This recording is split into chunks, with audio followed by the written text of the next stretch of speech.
Welcome to Blame the Game Master. My name is Carrie, and today I'm going to be reviewing the Animal Adventures RPG Starter Set from Steamforged Games. This was something I stumbled across in a gaming store and was instantly drawn to. It's a tabletop role-playing game where you play as cats and dogs. Not anthropomorphic, regular cats and dogs who are fully fledged adventurers in their own right. It's brilliant and it's adorable. It's essentially using the D&D 5e rules, but in this starter set, they've simplified some of them so it's more accessible to people who are completely new and don't know anything about D&D. The box art is gorgeous, showing off some of the pre-made characters you can play as, and if you look at the back here, it shows you what the set includes. So you have simple, easy to follow rules, so like I said, simplified, easier versions of D&D 5e, adorable dog and cat miniatures, character sheets, pre-made character sheets, double-sided game map, game master screen, set of illustrated tokens, and set of dice, and you can see just a little preview of what all the minis look like. They're so cute! Alrighty, so inside the box, we first have the map that was discussed. Now this is quite a decent sized map. Whoa. Look at that. Look at that. It is, as you can see, there are two maps on here.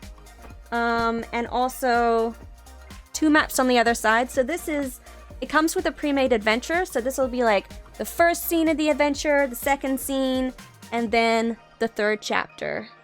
This is the most important thing in the box, and it is the rulebook and included adventure.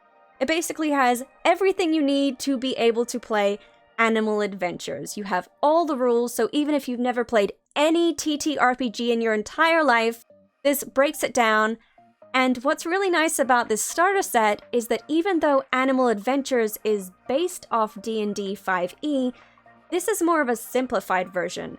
So instead of having a whole array of character stats, you instead just have the 6 core stats, which is strength, charisma, intelligence, wisdom, dexterity, and constitution. I remembered them.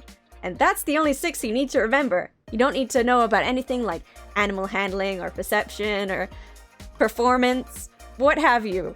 It's nice and simple and unintimidating for newbies, which I like. In fact, one part where I think people who don't know anything about D&D may have an easier time with this than people who do is with combat. Because it says here that during each player character or monster's turn, they may take up to 2 actions from the following list in any order that they like. So you can move, cast a spell, dash, which is to double your movement, make an attack, or do another action like, I don't know, take a potion or something. But in D&D, you can move and then do an action and then maybe a bonus action. And even though the examples here say that you could move and cast a spell, or you could move and then make an attack, technically, for your 2 turns, you could attack and then cast a spell, which I know some D&D people are just gonna be like, oh, but there's nothing here that really stops you from doing either of those 2 things, which, why not?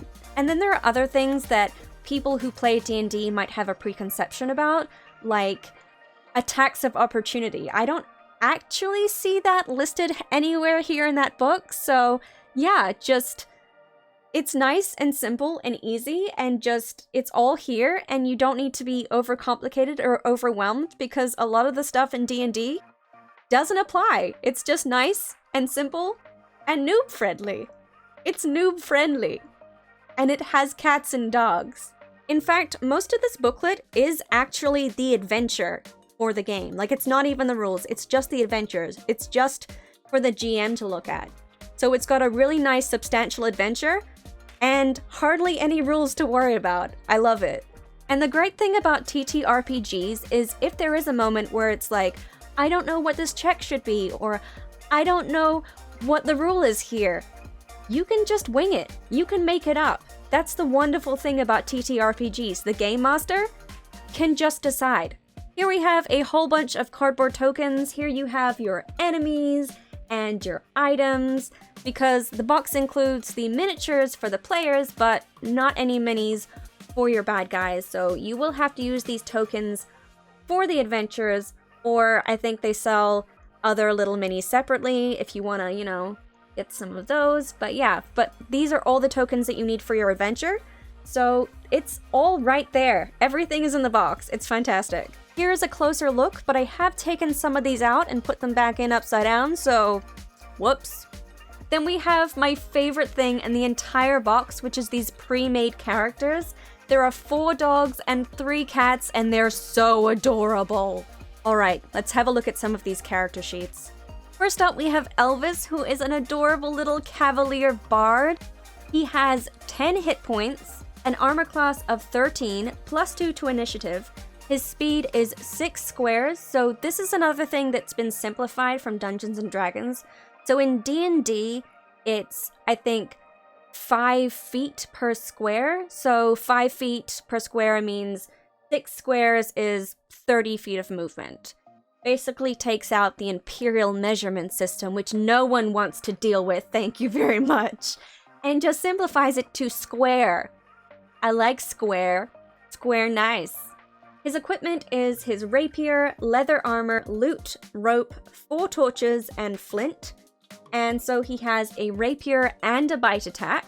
And you can see his stats here. His strength, dexterity is +2, constitution +2, his intelligence is +1, his wisdom is -1, and his charisma is +3. I mean, with a face like that, of course it is.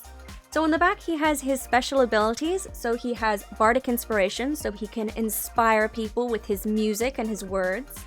It also has his Bard College, which is Bard of Amity, which is something that is specific to canine bards in Animal Adventures, which is very nice. And it also has his breed ability, which is the eyes have it. You are just the cutest. You have advantage on all charisma-based checks. Then under that, it has all of his spells and the range that they can be cast at, the duration, and also how many uses it has. So one thing that's unique to this starter set is that some of these uses will say things like once per adventure or twice per adventure. So I assume that just means if you're running the pre-made adventure, it means you can only use Healing Word twice in the whole adventure. So we'll see how that works. And not to forget his spell attack modifier and his spell save defense class. If you're not familiar with any TTRPGs, then these terms might be like, but I swear, you read the book and you just need to know a few terms and you're good to go. I won't go through every character sheet in depth, but I will show them to you because they're so freaking adorable. We have Molly, the Lycoi Rogue. Not familiar with this cat breed, but I love her. Brianna, the Boxer Paladin, who looks like she definitely means business, but could also go for a nice hug. Whisper, the Sphinx Sorcerer, who definitely looks like she's up to some mischief. Like she's ready to cause someone trouble. And I'm here for it. Chantilly, the Labrador Fighter, who is so badass that she lost an eye since they did the cover art for the box. Solan, the Persian Warlock, who is the most cat out of all the cats in this box, because he just looks at you like you are a peasant. Although my favorite thing about Solan's character sheet is that it says his otherworldly patron as a warlock is Tum of the Alley. You serve the trickster cat god. He grants you the ability to cast spells. My cat's name is Thomas O'Malley. Is my cat a patron god? That would explain a lot. That would explain a lot. I'm pretty sure he's a fiend. And last but never ever least is Kai, the Shiba Inu cleric. You can play as a Shiba Inu. He's such a good boy. Here we have our D&D screen. Which is just so itty bitty. For comparison, this is a D&D screen, which I am like too short to even show off properly. The height difference isn't too major, but it's small. And I am small. It just has the 3 panels, which include the combat, as well as what certain potions do and what the tokens mean. It has all the monster stats, and then it has all of the pre-made characters, spells, and abilities for the GM to have on hand. Next up, we have the beautiful dice. So this is a set of 8 dice. It includes a d4, a d6, a d8, a d10, a percentile die, a d12, and 2 d20s for rolling advantage and disadvantage. Also, every single die, with the exception of the d4 and the percentile die, has a paw print instead of the highest number on the die, which is just so freaking awesome. And finally, we have the minis for the 7 pre-made characters, which are just exquisite in detail. I'm not even sure I can do it justice on camera as to how gorgeous they are, but oh my gosh. The Chantilly mini is actually exclusive to this starter set, so you can't get it anywhere else, and it's amazing. I am so torn because I really want to have these painted, but I have no mini painting skills, and I'm so scared to ruin them. So hopefully somewhere down the line, I can have nicely painted minis, but I don't know how far into the future that may be. So my favorite animals are cats.